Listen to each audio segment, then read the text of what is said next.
to the InnerVerse.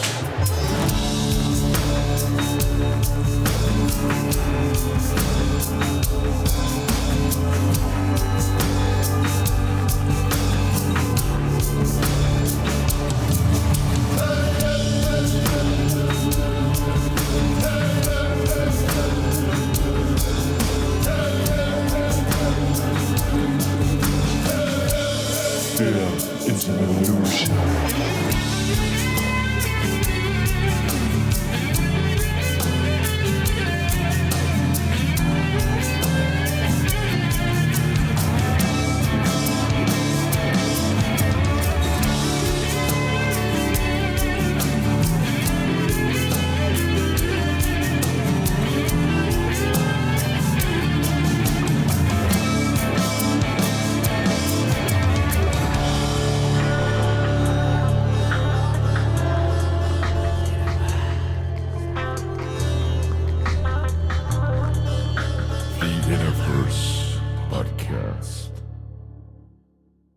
Welcome to the One Within All to the InnerVerse podcast. I'm your host, Chance, and today we have a very special episode indeed, as we're joined by two of my favorite mental giants of mystical knowledge, Marty Leeds, author of numerous works on the gematria and astrotheology of the Bible, and the preacher-in-chief at his Gnostic Academy of Lord Jesus Christ. And we've also got Stephen Young, aka Head Flux, author of A Fool's Wisdom and an alchemical investigator par excellence. These esteemed gentlemen are with us today to honor and explore the work of Robert Fludd, a truly great genius and champion of God's goodness, whose 4-century-old writings have stood as inspiring and pertinent entries into the canon of alchemical and Hermetic learning and are more accessible to the initiate than most of the other works in their category.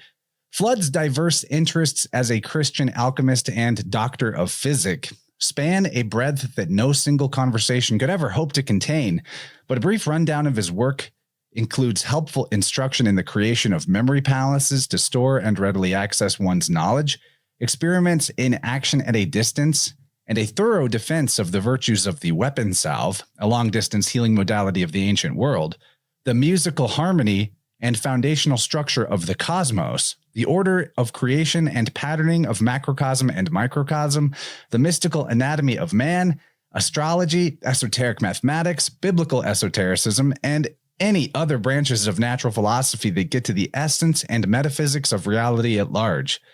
In the style of our good brother Marty Leeds, I'd like to begin this episode with a prayer of sorts. In truth, it is a quotation taken from Fludd's writings to his patron, King James, but taken in the spirit of a prayer, it serves very well. Dear God, it plainly appeareth that all men are but unity in essential virtue and act, the which is so united to the first actor in nature, that it is altogether in truth inseparable and indivisible from it. Although men and all things else divide and branch themselves into different persons and shapes in respect of their macrocosmical materials, for number, distinction, difference, and multitude are the defective progression of blindfold and deceitful matter, but in the subtle spirit and form is stability, permanency, and unity, from whence only the sweet consonance of peace and the world's harmony is extracted. Return, return, I say, unto thyself. Subject thy body unto thy reasonable soul by diving inward into thy treasure, and then prostrate and submit thy mental and spiritual part unto thy God. For so shalt thou be made one spirit with him, conditionally that thou doest persevere in humility and acknowledge from thy heart that grace of thy Creator, by which thou shalt be glorified and exalted. Wherefore I cordially admonish thee to ascend from this world unto God, that is, to penetrate quite through thyself. For to climb up into God is to enter into thyself, and not only inwardly to visit thy dearest soul, but also to pierce into the very center thereof, to view and behold there thy Creator, which thou mayest the better gather and recollect the beams of thy inward man from the distractions of this outward world, and revoke them from external actions, to participate with thy inward joys. Thus I say, wilt thou know that each man is thy brother, and that thy brother is part of thyself, and all men are but one and the selfsame thing in specie, which is in effect the very unity and essence of God himself, masked from the sight of unworthy men with the material mantle of nature. May we seek this essence in all we perceive and express its healing power in all that we do. Amen. All right. I thought that works as a prayer. What's up, guys? Let's do this thing. Welcome, Marty. Welcome, Stephen. Thank you for having me. Thanks for having us, Chance. You know, I hear that, and you know what I hear, Steve? We're terrible writers. You hear that? It's like no one writes like that anymore. So beautiful, like poetic, expressive, just right to the heart. Like, yeah, we need more of that. So anyway, great. What I love is he's just going, he's talking to the king, and he's just going straight to the deepest secret of all mysteries, that it's yourself that you're going into, that it's all is self. He's saying God is the all, and that you find it in the deepest part of yourself. All is self. I'm like, wow, he pulled that off. Like, if you did that the wrong way, you're burned. Yeah. Right. Well, he was almost right. I mean, attacked for sure. I'm sure we'll get into it. Right. But anyway, go ahead. Yeah. I mean, I found Robert Fludd when I first started getting into alchemy. Of course, I was finding all these old drawings, all this ancient artwork. In the beginning, I was just looking at the artwork and trying to decode it, and I wasn't really giving much thought to who actually made the artwork. And then I started looking at, well, who's behind a lot of this stuff, and then his name came up, and so I started looking into him and his life, and I wrote about this in my book, that what was remarkable to me was that the structure of his life seemed to be like the structure of my life, and that he went to university and studied, and then afterwards he went off touring around Europe, and he was playing music. He was obviously big into music and big into alchemy as well, and then came back and began his sort of great work, and I sort of related to that because I went off touring as a musician after I left university as well, and then came back home to Scotland and started digging into alchemy a lot more deeply. And of course, the other thing was that he was a man of God, an alchemist and a scientist, but also a brilliant artist, a brilliant writer. He seemed to be all these things together, which, in the modern age, we don't see people like that. You're usually one or the other. You're an artist or a scientist or a man of God, or, we're all put in our own pigeonholes. And I just saw him as being like the only person I'd ever found that just embodied all of that. And so immediately I was very inspired and just, wanted to learn more. And I started digging into him, and just finding lots of interesting stuff. And, I've barely even scratched the surface, even though I've known about him for about 5 years. And as a scientist too, one interesting thing is that the guy who came up with the theory of how blood circulates possibly actually got that from Fludd's metaphysics, this guy Harvey.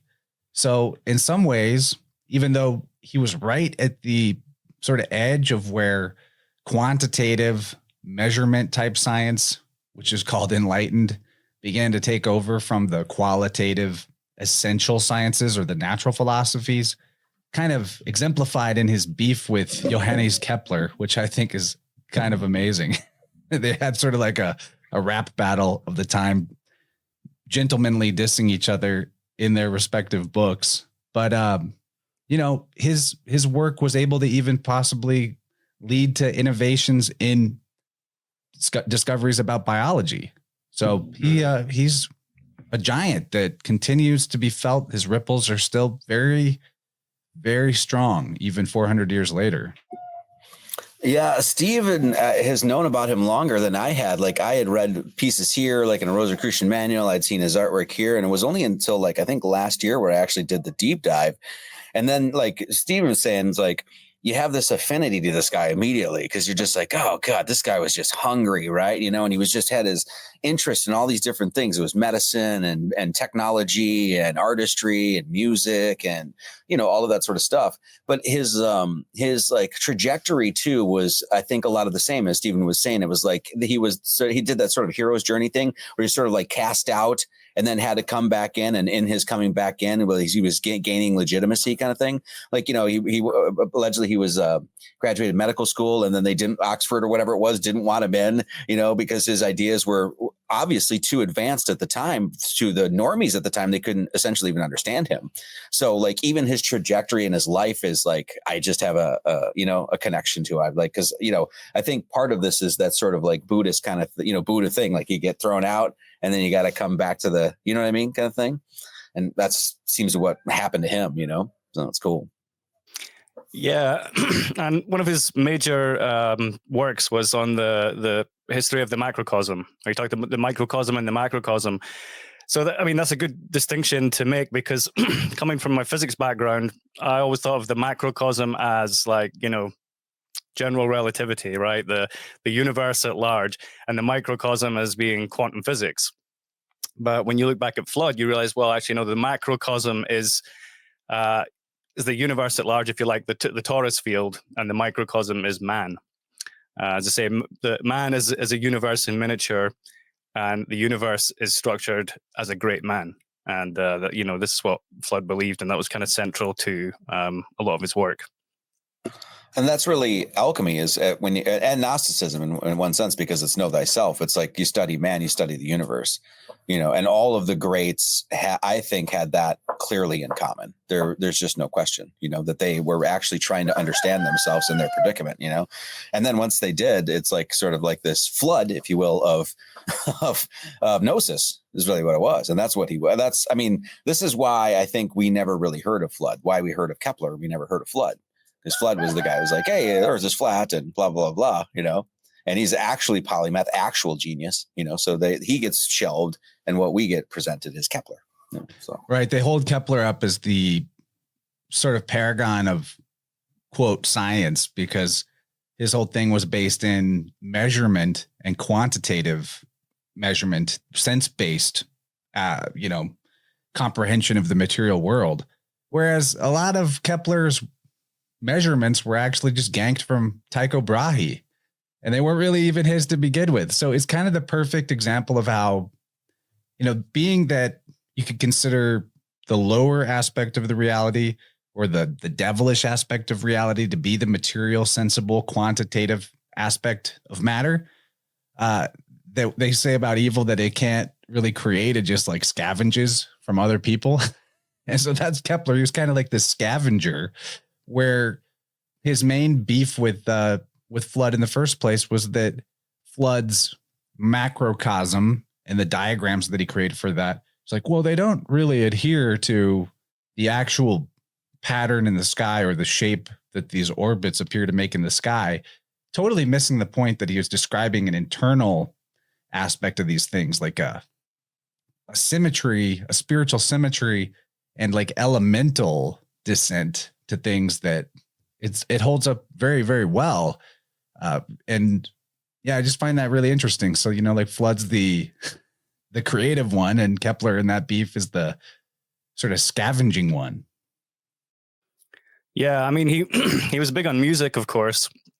And the idea of harmony, which, harmony is ultimately a quantitative relationship between like different levels or different scales, and music is where quantity becomes quality, because the frequencies and ratios are felt as feelings.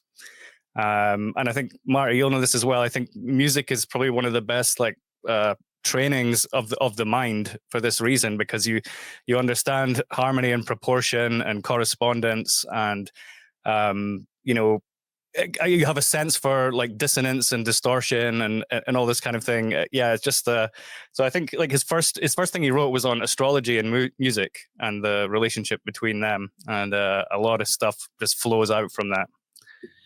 Yeah, it seems like it's like almost like a perfect, like Kepler's exoteric and Fludd is esoteric, And it's like, because even Kepler argued, he's like, well, we can have the motions of the heavens and stuff, and basically was like, so okay, so it does this. What does it mean?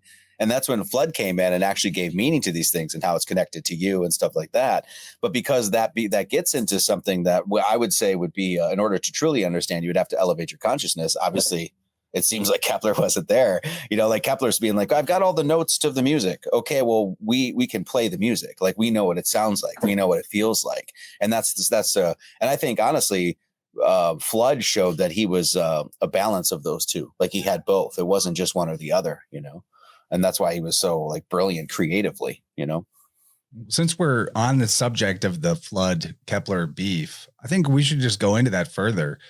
And I think it's really fascinating in the context of the pretty recent show I did over the Rene Guénon book, The Reign of Quantity and the Signs of the Times, where he makes this argument that the Kali Yuga, or the Iron Age, is basically created and defined by people's obsession with quantity, that the fall has to do with losing sight of the quality of things. Like, even the number is qualitative, that 3 has a quality to it, but it's an abstract in nature. There's no such thing as 3 as a quantity in nature, other than a sort of mental division that we create abstractly.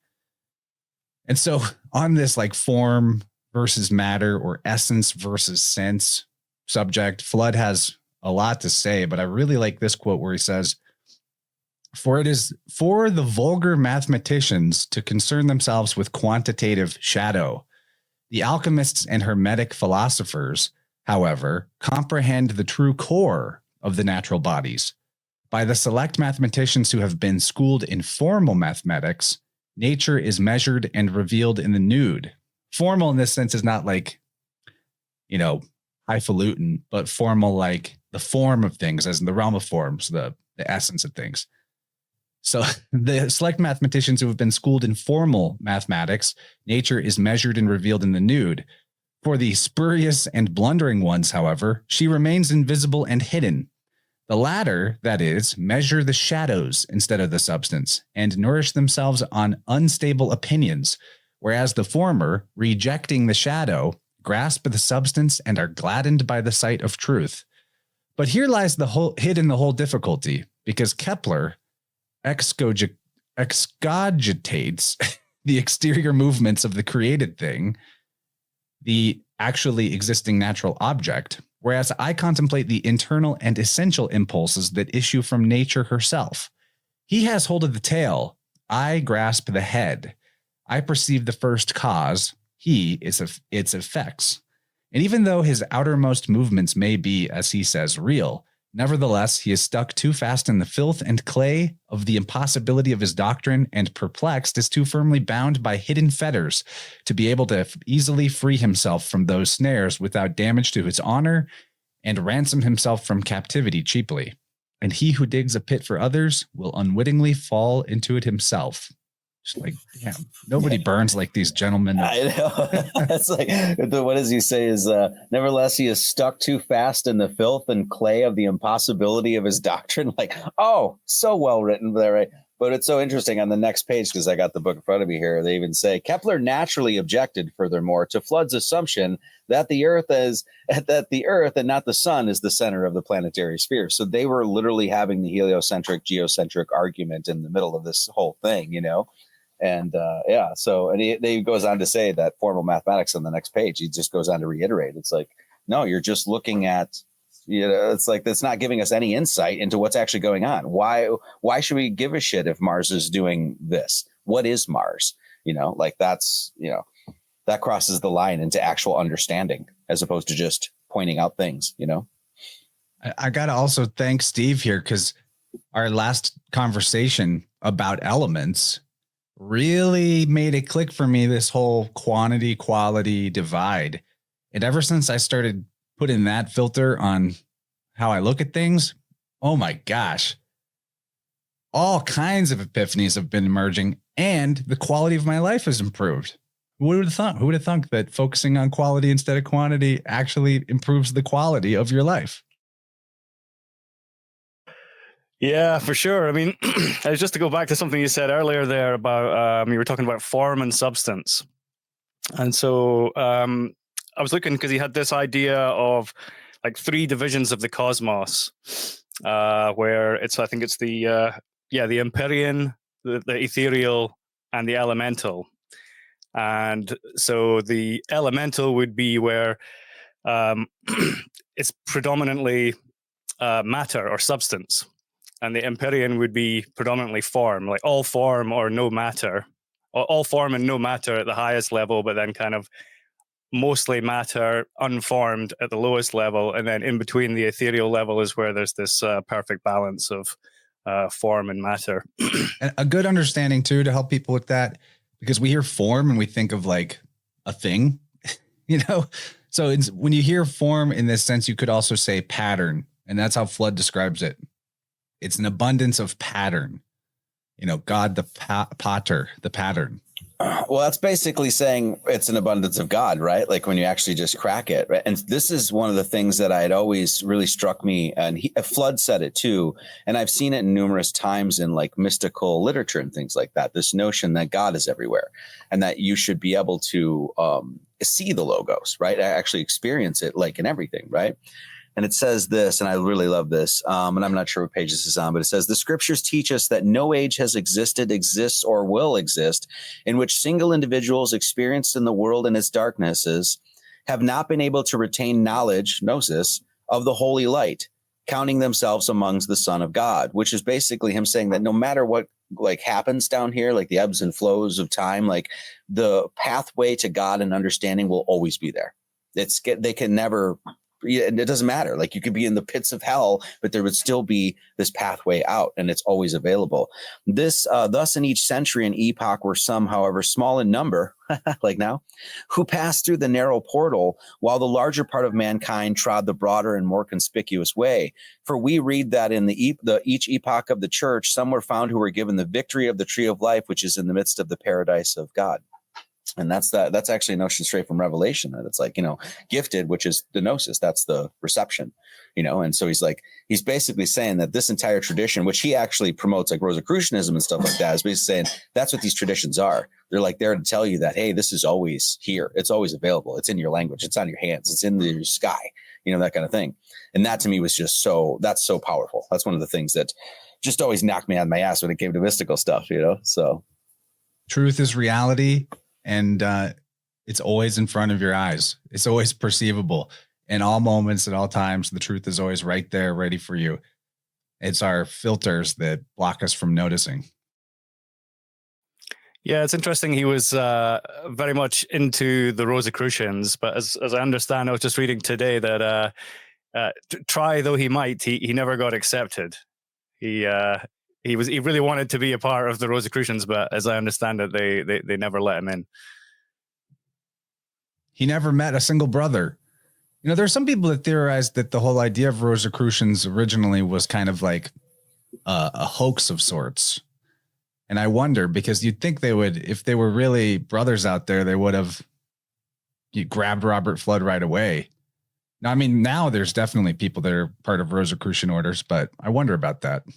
Yeah, that's history you're never going to unearth, right? Unless we cross the gates of death to figure that out. But this was one of the reasons I had such an affinity to this guy, because as most people know, like I'm very pro Freemasonry, like I promote it, but I'm not a Mason. Like I don't go to lodge or anything like that. So he was kind of the same thing. Like what Stephen's saying is like, as far as we know, he actually wasn't a Rosicrucian, yet he was willing to openly defend it because as far as we could tell, he absolutely knew what it was actually about. And it was this sort of passing on this true mystical knowledge of what the Bible is and all this other stuff, So, that was just one of those things. That's like, God, I really feel for this guy, man. I know what that's about, So.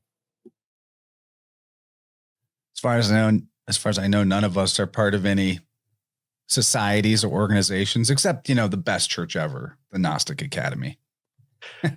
Yeah, no, I'm not part of anything, but I actually had someone write to me recently who said he was a 32nd degree Freemason. And I was like, wow, that's amazing. I was like, I don't know anything about it. I've never been in a lodge myself. I just read some Manly P. Hall or things like that. But anyway, he said to me that basically all he had to do was just attend these theater shows, basically. What do they call it? Like ritual theater or something. There's a certain number of shows you have to watch, which there's ancient knowledge contained within them.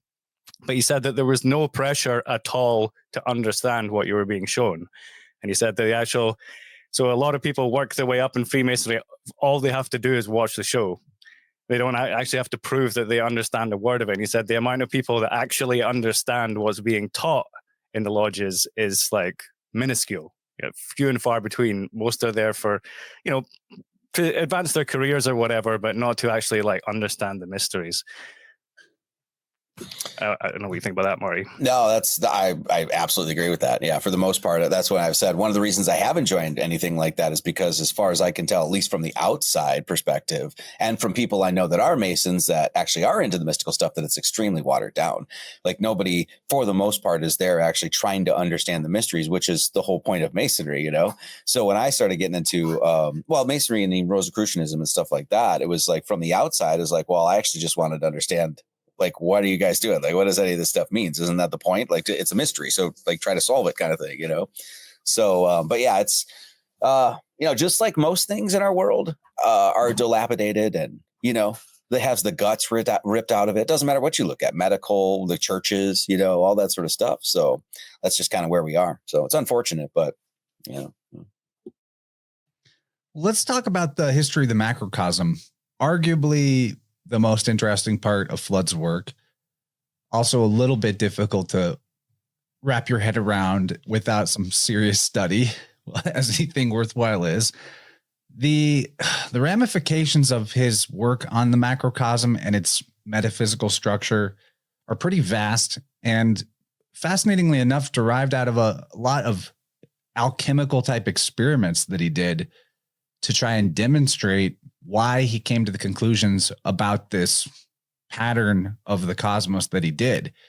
And although he's inspired by a lot of ancient philosophers, it seems that Fludd actually created his cosmology on his own to a large degree in terms of the order of it and the greater pattern of it as a musical harmony of sorts. I find that really interesting. And so there's a lot to talk about there.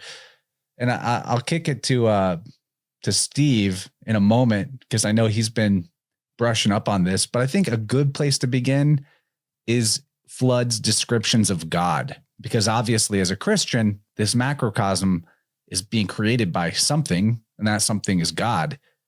And what I like about Fludd's descriptions of God is that he describes it as the all in all.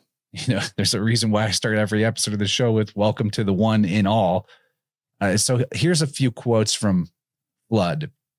He says, "Infinite nature, which is boundless spirit, unutterable, not intelligible, outside of all imagination, beyond all essence, unnameable, known only to the heart, most wise, most merciful, Father, Word, Holy Spirit, the highest and only good, incomprehensible in height, the unity of all creatures, which is stronger than all power, greater than all distinction, more worthy than all praise, indivisible Trinity, most splendid and indescribable light, in short, the divine mind, free and separate from mortal matter, glory of all, necessity, extremity, and renewal.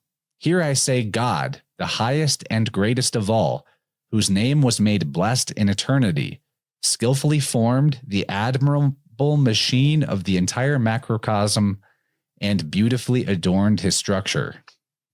So I could keep going. Actually, there's quite a lot more he's got to say about the indivisibility of God, but we'll just stop there for now. It's really, I love the way he writes. Yeah, well, I was thinking, I was looking at the sun. He would do a lot of these drawings of the sun, and I was noticed how in those days the sun and the moon were always drawn with faces. And in his drawings of the sun, I can try and dig one out, but he says the Holy Trinity is in the sun itself. So the sun, like basically the face of the sun is the Father, the light of the sun is the Son, the S-O-N Son, and the heat of the sun is the Holy Spirit. And so he sees that whole divine Trinity as being sort of embodied in the sun, which is the source of life. he also, I mean, as we know, he was a Kabbalist. And so he actually is bringing his understanding of the tetragrammaton into his understanding of the cosmos. And he's actually reprimanding Kepler because he's not. So we know the quaternary of the tetragrammaton. Well, I mean, one of the things I've covered is basically showing how that creates a triangle that actually maps the sun, right? So this would be like, the Father has the Son within literally the name, which is all Kabbalistic, it'd be like the encodings. But he says here the dignity of the quaternary number will be discussed, and I shall defend it with might and main as far as my weak intellect allows, spurred on by the insolence of the author Kepler. So, when you talk about the quaternary, that's not only like the tetragrammaton, which would be the holy name of the Father, which is heralded all across alchemy, etc. But you also have the notion of the tetractys, right? That it's literally just the unfolding of the number line, just as it naturally does for everybody, and how that absolutely points specifically and directly to divinity, even encodes the Trinity. It even says here, the number 4 there, not only has the sacred theology extolled the paramount superiority of this number above all others, for which reason I feel myself moved to regard and acknowledge it as divine, but also nature herself, the maid of the Godhead, and the nobler mathematical sciences, that is to say, arithmetic, geometry, music, and astronomy, have demonstrated its wonderful effects. Hence why we examine thoroughly its praise in theology, we shall perceive, first of all, that this quadratic number is likened to God the Father, in whom the mystery of the whole sacred Trinity is embraced. So he's literally like, the 4 leads to the 3, and this leads to the Father, and there's no way you're going to possibly understand Earth itself unless they actually, put this into play. And he's basically scolding Kepler because Kepler's abandoning it, which, according to like the alchemy, would be abandoning God. So, yeah. And there's more to say about that, which we'll probably have to circle back around to. But what I think is interesting about the Kepler beef is the way that it's actually still going on. Fludd and Kepler, one of their main arguments was as to whether the soul arises from nature or is that beyond nature or prior to nature. And Kepler was saying it arises out of nature. And this is literally the exact same question today. The hard problem of consciousness. Does the brain generate consciousness, or does consciousness exist before the brain? So they were, they were typifying this argument way, way, way long ago. But I want to give people a little review about the tetractys, just to simplify it a bit for those who aren't familiar with the term. 1, 2, 3, 4. You add together the components there. 1 plus 2 is 3. 3 plus 3 is 6. And 6 plus 4 is 10. So when you unpack 1, 2, 3, 4 and add that stuff together, you get 10. So within the 4 is the whole number line contained. And they would symbolize this with a triangle with 1 at the top. And then the next line would be 2, 3, and then 4, 5, 6, 7. And is that right? Is that how they designed it? Yeah, there's 4 rows to it. It's hard to verbalize this and describe it visually. But yeah, the tetractys, the 4 contains everything. And then about the sun, the other thing that he said about the sun that was fascinating was how he says, wise men have correctly compared the deity to the sun because all spiritual and invisible brightness comes from God, and all things are inwardly illuminated by the same. Just as all visible external light and brightness come from the sun, for the sun is the emperor of material things, God, holding a fiery scepter, is the emperor of spiritual things. So what he's saying is the way that the sun creates light and we can see things in the world because of the light of the sun, when you close your eyes and you have the image making faculty of consciousness arise and that inner light. I don't know if this ever happens to you guys, but sometimes I'm laying in bed with my eyes closed and I get so much light that it's as if somebody is flashing a flashlight in front of my closed eyelids, but I'm in a dark room and I'm always like, hi, God, okay, what's up? And that inward light, that is how God is akin to an internal sun. Yeah. And I think another part of that beef with Kepler was they disagreed over the world soul. Fludd was saying that the world soul is in the sun, but Kepler was saying that the world soul is in the earth. But the earth is the darkest element, right? The earth is like as far from fire as you can get. There's no fire in earth and there's no earth in fire. They're like complete opposites. And yeah, it's interesting how, yeah, that also ties in with like heliocentrism and geocentrism, right? It's like, is the world soul in the sun, or is it in the earth? Kepler obviously thought it was in the earth, although he was proposing a heliocentric, a sun-centric model. Yeah, so I believe the world soul, the world spirit, was inside the earth, not inside the sun. Well, one thing that I picked up, and maybe I'm interpreting this incorrectly, so help me out here, but in Fludd's macrocosm, he's got things in three essential layers or three heavens, which you alluded to, Steve. You've got the monad, which is like unity or God the maker. You have the dyad or duality of matter, and the triad, which is the fiery, shining essence by which matter is rendered from potential and chaos to actuality and formed. But in this structure, you know, there's also the three heavens that you described, the top one being the Empyrean, the second one being the ethereal, and the third one being the elemental. But in this structure, he puts the sun in the second heaven, and the moon is actually in like this third lowest heaven. And when you look at the whole structure like mapped out, there's kind of like sub parts in each as well. And so the septenary comes into play here. And if I understood correctly, the sun is actually situated in the position of like 4 of this septenary cosmos, or the center. So between the very highest height of heaven and the lowest part of heaven, or, you know, even the physical material earth, you could say is that lowest heaven. The sun is actually in the center. So in a way, there's a heliocentric aspect to Fludd's cosmology, but not in the sense that the sun is the center that we revolve around, but that the sun actually exists in the middle as a mediator point between the highest heaven and the lowest. And I thought that was fascinating. You know, it's kind of the real heliocentrism in a sense. Yeah, it says, it is apparent then that the incorruptible spirit is in all things, right? So that, you know, God in all things, but most abundantly in the little world called man. And for, as in the great world, God is said rightly by Jerome in his translations to have put his tabernacle in the sun, from whence a perpetual, never dying motion, he sendeth forth life and multiplication to every member and creature of the great world. And by the agility of his spirit, he moveth and giveth life unto the whole spirit of the world. The spirit in the sun animateth and giveth motion, life, and spirit in the aerial spirit of the whole world. And so he's basically saying that, yeah, we have this, and he even says, he goes on to say, so also in the very like manner, the same incorruptible spirit filleth the little world. It is the temple of the Holy Ghost, and hath put his tabernacle in the heart of man, in which it moveth. You know? And this is, in the microcosm, it's the heart chakra. Yeah, exactly. The fourth chakra, the central chakra. It's like all those images of Jesus with the flaming heart. That's it. That's the sun that is the heart. It's the central sun internal to you, and then the sun being the center of the stack of the cosmos vertically.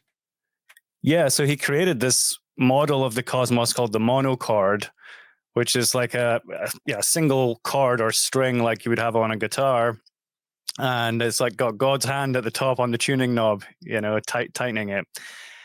And so there's actually 14 divisions across the three worlds. So you have the world of elements, so it's got 4 divisions. And then the world of the soul, which has 7 divisions of the 7 planets. And then the Empyrean, which has got then three divisions. So you've got 4 plus 3, 4 plus 3 plus 7, 10 plus 4. So that's 14. So it's 2 octaves. So he modeled the universe as being a 2-octave system split across these 3 levels, with 4 and 7 and 3 in each. And yeah, just to mention there, obviously you have the reference of 314, right? So there's a reference to pi there, and even his creation. And of course he uses, if you just look at his illustrations, you see so many uses of the geometry of pi, like even cutting the human being in half and the monad and all that other stuff. But then also the tetractys, which is the naturally unfolding of 1, 2, 3, 4. Well, I mean, using your like basic sort of methodologies of Kabbalah, that's just an anagram for 3, 1, 4, 2. So that's pi. That's a reference to pi as well. So, and at least what we teach, that would be considered like the mathematical word, right, of God, if you will. And he talks about the word a lot, actually. In fact, he even mentions that Plato had knowledge of the word. The Greekish Egyptian philosophers, Plato, Pythagoras, Socrates, Hermes, they did all their instruction basically from the idea of the word, which is Jesus Christ, and of course, Fludd makes no, pulls no punches. I mean, he was a huge mystical Christian. In fact, we talked about before, and I could probably read this moving forward, that he actually healed people as a physician with the name of Christ, which is like, wait, what? So pretty amazing. So. Yeah. I mean, he was, he wanted to reconcile and unify the Hermetic teachings with the biblical teachings. They were basically his two favorite books. And I was the same. I mean, I didn't start reading the Bible until like later in life. I probably was reading Hermeticism before I started reading the Bible, but I love them both. And so it was just like, I was so very much drawn to him. But I mean, just as a point, another thing I found was quite interesting between us was I found out he had an alias. His alias was D Fluctibus. And when I looked up the translation of that, it means of the flux, right? Of the flux. And so I'd been called Head Flux for 20 years now. I've been using the alias Head Flux. And, it was just so strange to me to think of someone 400 years ago having a music alias of Flux, right? It's, very strange. But it was another just comparison between us that I thought was really interesting. And then after that, I put our names into your gematria calculator and found they had the same value of 48 in the calculator. So then I was just like, my mind was blown. I don't know what the hell it means, but it's just like the more I learn about the guy, I find just these really interesting connections. But isn't that like kind of like what the mystical mindset gets you into? Like I've just this last week, the syncs were just off the chart. I couldn't even begin to tell you the 1,000 syncs that happened to me, that sort of thing. And that's like the Kepler mindset isn't going to get you to understand that, and also when those things happen, they're so unique to you. It's like a dream, like it's catered specifically to you. You could tell people about, hey man, this thing, but no one's really going to understand because it's literally directed towards your heart. And that to me, those are the little signs and symbols that happen along this little path that actually tell you what you're on the right path. So once again, like you're saying, the Fluctibus, like, I mean, that's just like a cosmic giggle, dude. Like, you know what I mean? Like, just hilarious. Yeah. And the funny thing was I came up with the name Head Flux. I was just like, thinking I'd had numerous DJ names before that because I've been DJing about 10 years before I came up with that. But, I like this word flux because I associate it with flow, and I was trying to make this music. It was like, good flowy music. Right. And so, but what I've learned since then is in alchemy, in metallurgy in particular, like flux has a specific meaning. Like flux is actually a substance that extracts impurities. When you're working with metals, so it completely changed the meaning of the term head flux now. So it's like extracting impurities from the head, right? A head flux, which is just crazy. It's kind of like a good example of in philology, one of the letter swaps in terms of a sequence of them would be like the letter C and K are essentially the same. Sometimes the letter X will have the sound of a C or a K, and the C or the K can interchange with S or SH. So a flux is a flush, X and SH becoming very interchangeable type of letter sounds.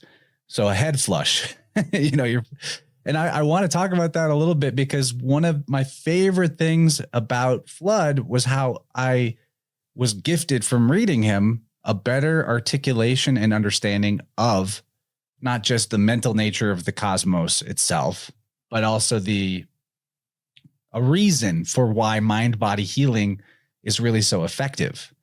of course, I'm very interested in that as a biofield tuner. So going back to the analogy of the sun, Fludd says regarding God, he says, the mind is in no ways divided from the essence of God. The mind is in no ways divided from the essence of God. Rather, it is bound up with him, as is the light with the body of the sun. For we see that the solar rays are bound up with the body of the sun and cannot by any means really be divided from it, because the essence of light is a unity and cannot be divided into parts. But naturally, with respect to us who abide in multiplicity, we say that the soul of one man differs from that of another in number and kind, although in truth all souls have a continuous relation to the one world soul, or the Metatron, as has the sunlight to the sun. Consequently, multiplicity really lies in matter only and not in form, which is nothing but a continuous emanation from God, or the Word of God, imparting life and being to all creatures. When it is withdrawn, life is destroyed. I therefore conclude that as God's essence is indivisible, so also nature itself, which is his emanation into the world, is in every respect one single form and indivisible in itself. So there's a couple of things here, but he's saying that light being kind of an instantaneous thing from our perception, and the whole idea of it having a speed limit is extremely debatable and questionable as an idea. The light that comes from the sun is a continuous stream that connects directly to the sun. There's no actual separation between the light that's hitting us here and its source up there. And in the same way, the light of the mind is a continuous stream from God, which is the eternal sun. And so this is exactly what I've intuited from doing biofield tuning at a distance with people. I would say to people, your life force energy is, that your biofield energy is the same as your consciousness or your mind and your memory. And that energy, that life force energy is one, it's indivisible. So there's no separation between the life force energy that animates this body vessel here in me and you over there. It's not like a portion of it is in me and a portion of it is in you. It's one continuum that is in its totality contained within everything that it touches or is a part of. So even the language is difficult because we're trying to talk about it, as it applies or expresses itself in the realm of multiplicity and matter, but it's really an issue of form and essence. And that essence is singular. It's a total singularity. So that mind of God or your mind are the same thing. So like, watch what you think about, watch what you look at, you're giving everything that you look at and think about, you're giving to God to look at. That's why I like to say people are peepholes for God, to see his creation. But yeah, that idea of the internal sun being God in the mind and that continuousness of those ideas. Oh my gosh. He says it so well. And it's a huge paradigm changer for people, I think, when they really grasp that is the truth. Yeah, the light that he's talking about, he specifically refers to Jesus Christ. So as you were bringing this up, and he says, now his doctrine was concerning the true philosophy, whose foundation was Jesus Christ, or the true wisdom and cornerstone, which sustains all, and is all in all, and fills all, and acts or operates all in all, which is contrary to the tenor of the ethnic doctrine, basically saying that this is separate to this and this is that sort of thing. It's like, no, when you get to the core of it, as you were saying, it's like, yes, we could talk about it as like, I have a portion, but that portion is connected. And this is the reason that in Christianity that you say you have to express love to even your enemy, because if you hate your enemy, I'm not saying let them roll and destroy and things like that, but if you hate them, then what you're doing is actually hating that light. And you can't do that and then expect to ascend or whatever you want to say, So, and the other thing about this too, is it really gives a framework to comprehend psychic powers or ESP. Again, biofield tuning for me, I'm waving a tuning fork around in my living room on a call with somebody in another country even. And I'm like, okay, you had a leg injury between the knee and the hip of your left leg at the age of 16.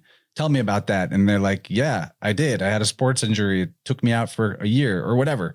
Like that's not the way to understand that is not that I have some kind of special powers, but actually before I do every session, I invoke the source and singularity of all life or the creator and sustainer of existence, AKA God, and become just more of a conduit for that great spirit. And I ask for that. And so as I'm trying to explain here, I'm not special for being able to do that.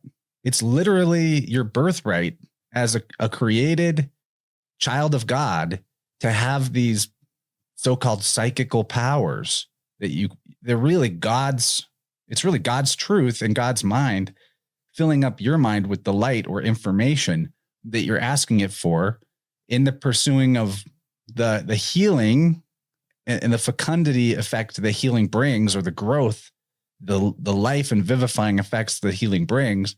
Well, that's what God's light does. Just like the light of the sun causes things to grow or it heals, helios, the light of the mind can do the same thing.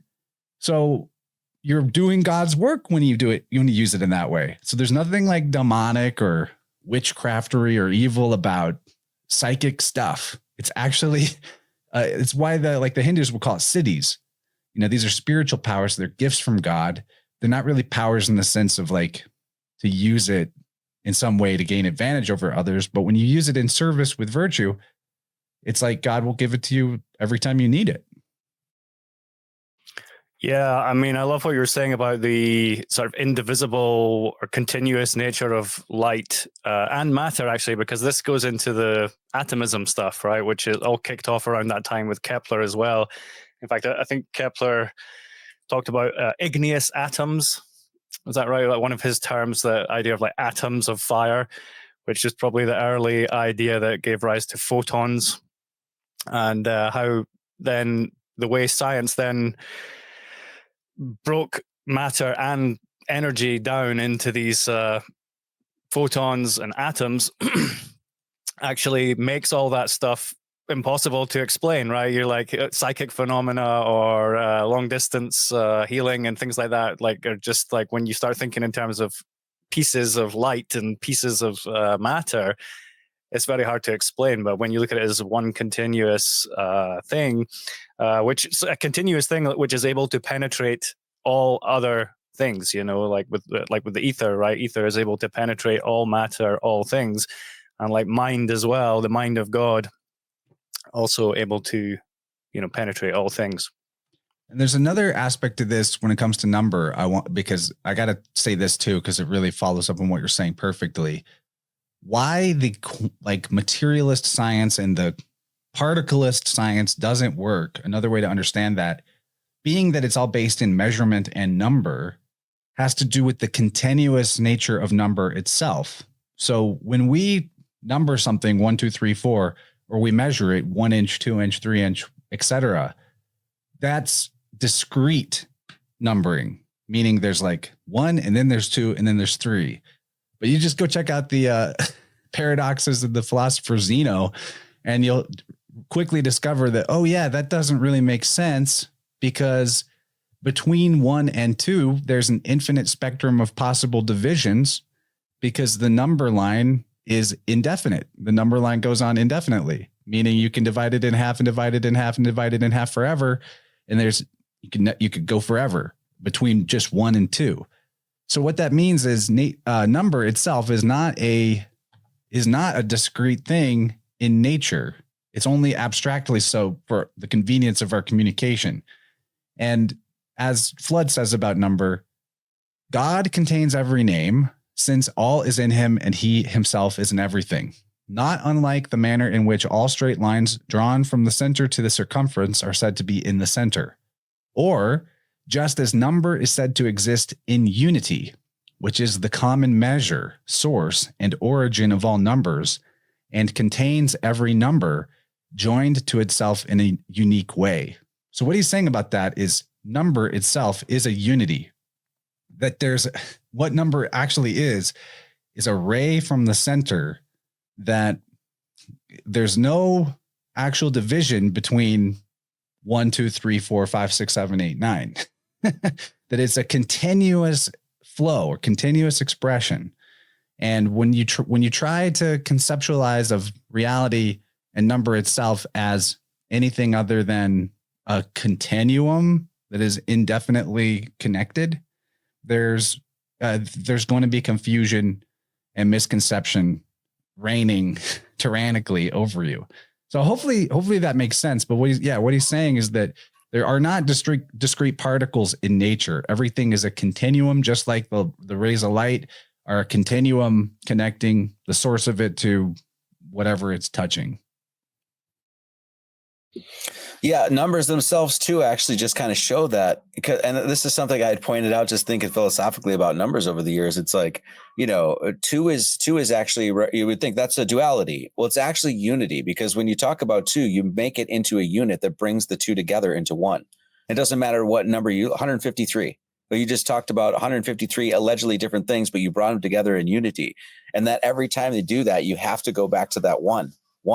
I was saying this the other day. I was like, dogs understand math. They understand math. And be like, that's crazy. No, try to give unity. Unity. Exactly. Right. Try to give a dog a treat and then don't give it to the other one. They at least understand one, and that's all you really need to understand, because ultimately even the number line itself reaches back to this unity and something beyond unity that we can't even possibly understand. And that gets into the whole, inexplicability of God and just, unnameable, unknowable kind of thing. Cause it just gets to a point where it's like, well, I think the best we can come up with is it all comes together, a very Trinitarian, notion. So.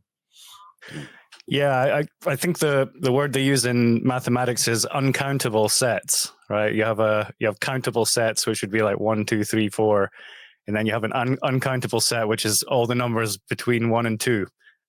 Which it's just completely uncountable, because as you say, you can just keep on dividing and adding more decimal points to your heart's content. And then you also get the question too, is like, even philosophically, like if you take an orange and you split it in half, it's like, oh, you got to, well, no, there's one half of that orange. So that half is still a 1. You know what I mean? Then you split that and it's like, oh, I got those 2 quarter. Well, no, each quarter is still one little piece though. You know what I mean? Like there's still this notion of every time you mention, it's like one, it's just. Yeah. Everything is divisible by 1. Mm-hmm. Yeah. Yeah, I guess we should probably move our way towards some concluding thoughts, although there's so much more we could say about Fludd. I love this. This has been so much fun. Who wants to go first? Concluding thoughts, additional thoughts to things I just said? Sure. Well, yeah, I mean, I think that's great. I mean, talking about, thinking of the stone, then the philosopher's stone as being a salt, it connects with the soul. And like you were saying, it's like the philosopher's stone is like your most evolved soul, or your most purified self. I think there's a connection there. Yeah, I mean, there's lots to ponder with the philosopher's stone. There is actually a website where they have a list. I think it's on the Adam McLean Alchemy website. He has a page with all the different names the philosopher's stone, or many different names. There's something like 200 different terms that have been used, because they call it all kinds of different things, but one of the first ones at the top is blood of Christ. It's one of the names of the philosopher's stone, blood of Christ. So I know maybe Marty will have something to say on that. No, I mean, it just immediately you said that, I was thinking about like your 12 self salts. Immediately it's just like, boom, now you're back into the zodiac, and then the form of the salts and the blood. That was the thing that got me, man. Like that, actually one of the main things that got me into even starting a church and stuff like that, because I had been studying, alchemy and this sort of stuff, and it kept leading back to Christ. And I was like, why? Like, I don't get this, right? Like, because I understood Christianity, incorrectly, if you will, or whatever, by essentially modernity.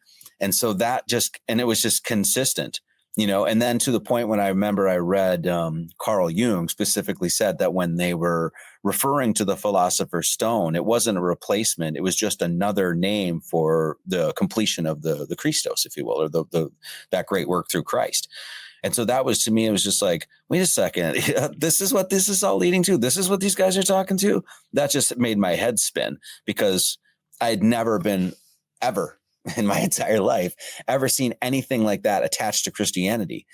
and yet it was so illuminating. And then we look at today about how the work that, that we're engaged in, how it's received, because you say the things that people don't want to, Kabbalah, Gematria, numerology. It's this, it's like we're living like a carbon copy of what happened back then. It seems like, you know what I mean? Like we're going through the whole thing again, And so anyway, yeah, that's it. I won't ramble on, but yeah. Yeah, and with people who say alchemy is like witchcraft and devil worship and all that. I mean, I was reading stuff and they're referring to Jesus as the master. I love this. They call Jesus the master, as in the master alchemist, because of the transformations that Jesus achieved. In the story. I mean, even just the transformation of death into life with the resurrection. That's the ultimate. It's the ultimate transformation, really. So, that puts Jesus is the master alchemist and the biggest inspiration for all true alchemists, I would say. And I think, once again, this is God having that sort of cosmic giggle. It's just hilarious that most people that are Christians, if you brought up what that whole thing is I say the Bible is probably the greatest alchemical book ever written. And yet, if you said that to most Christians, they'd be like, I don't get alchemy. It's just like, I guess maybe this is how it works, just so guys like you and I can have a laugh. Yeah. So as I reflect on everything we've talked about here, it really seems to me the greatest, most diabolical devilry is the dogma of churches and religions that give you a Christ that is with all of the prepackaged answers of what it means and how to be saved. That if you just believe this right thing, this right way, then you're all good and there's nothing else to do.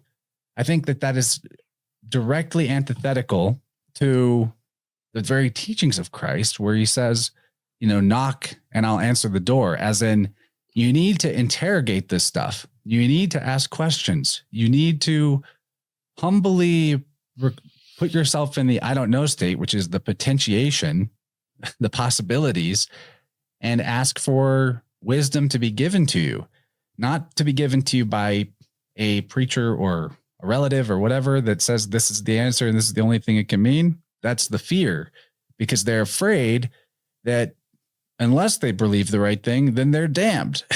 And that's, see what I mean? Like, it has to be like this. That's a fear mentality. So ultimately, like the beauty of this alchemy, and Fludd brings this up himself, is that if you ask for wisdom and you ask for understanding and you look within about these things and you just keep refreshing yourself with the mysteries of God and creation and the harmony of the heavenly spheres and all of that it entails, you will be shown things. You will find things out. Things will come your way and they will happen. They'll be put in your path synchronistically, magically, through dreams even. There's many different ways it can happen, and it's going to be unique to the individual. But the most important thing that I took out of all of this is keep asking the question. The quest is the quest with your eye on, keep that going. Yeah. If I can, I'll just conclude here and basically saying that is probably the key message I've gotten out of engaging in mysticism or alchemy or reading guys like Fludd. It's engage in the mystery. Like you're presented a mystery in this life. There's a billion questions that are surrounding you all the time.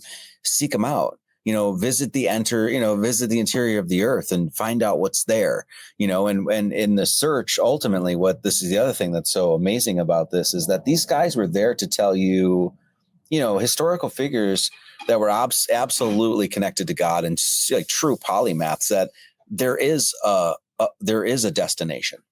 There is something to obtain. This isn't, and if you do work and things like that, God is going to listen. It's going to take a lot of work. It's going to take a lot of dedication and focus and intention and learning. I mean, this is why the 7 classic liberal arts are always such a key thing. Cause as Steve was saying, you are not going to understand this stuff unless you had a grasp on music, dissonance and harmony and scale and octave, all of that sort of stuff. And so, I think that's what I've learned. Just jump into it and, get, feet running kind of thing, man, engage in the mystery. So, yeah, seek and you shall find. again, for me, like coming with alchemy and with music and all that as well, and even with the flat Earth stuff, like it's all that for me was like a scientific path to Christ. I think maybe that's why people don't like it. It's like, I didn't go to church. That's not how I was introduced to Christ. I was like looking for scientific understanding, and the deeper I went, the closer I got to Christ, until I realized that everything's just pointing to that anyway. I said I started reading Hermetic stuff before I started reading the Bible. I realized I wasn't going to understand the Hermetic stuff until I looked at the Bible as well. And so flat Earth as well. People come at it just trying to understand how the world works, and then before they know it, they're like, "God, I agree with the Bible now. What happened?" It's like a path from science to spirituality, I suppose. That's if I may. That's what I think. Why your path and your book and what you're saying and how you speak it is resonating with so many people, because you're so open and just being like, and it's like so weird because I'm the same thing. Like I kind of came at it at like a numbers view, geometry, philosophy. There was no dogma. I wasn't going to church. And you kind of did the same sort of thing in a different realm, physics, college and things like that, playing music, but it all ended up in the same place. And that to me is a message that really needs to get out to people, because it's like, you just keep going, you keep you keep searching and keep your nose to the grindstone. That's when the magic happens, and you'll end up at the top of the mountain. That's my take. So the secret is the top of the mountain is in you. You're already there. Kurt, God already loves you. You're good. That's the secret. You're already good. So just be good. Guys, give them your, starting with Marty, then Steve, give them, where they can find you, your plugs, things you're proud of. I mean, you got so many banger Sunday sermons. I wouldn't even know where to tell them to start, but definitely follow Gnostic Academy on YouTube. Well, I'm taking a sabbatical right now, so I won't be back till April 6th. Lazy Irishman. I know, right? Sorry, when will you be back? I think April 6th is what we're doing, but we are going to do Sunday sermons continuing. Just I'm going to play some old videos or something like that. But yeah, GnosticAcademy.org. That's it. All the portals there, all the things we do, podcasts, and I just had a conversation with Steve late last year, which was amazing. And I'm sure we'll do that again. And it's just a great group of people, and we do lots of learning, lots of loving. So best church ever. That's what they say. So yeah, it's great. I love Marty's content, and I still haven't. There's so much of it I still haven't seen as well, and I'm really looking forward to going back over all the work you've done. It's been absolutely incredible. So for me, my website is stephenyoung.uk. And I also have music alias Headflux, as we talked about. So headflux.com, all my music is on there. But for my my other work, it's stephenyoung.uk. Awesome, guys. Well, I guess we got to wrap this up sometime, but a true highlight of life to talk about the stuff with you guys, and look forward to my next conversations with each of you. Maybe we can mix it up as a trio again sometime. There's definitely some synergy here. Thanks so much for hanging out with me today. Yeah, you're very welcome. So thanks for having me on. It's been a pleasure. Thanks, man. It's always cool hanging with you guys. I'm just happy that there's people I can even talk to about this stuff. So, amen. Yeah. Right. Yeah, that's how we do it. That's what you're here for.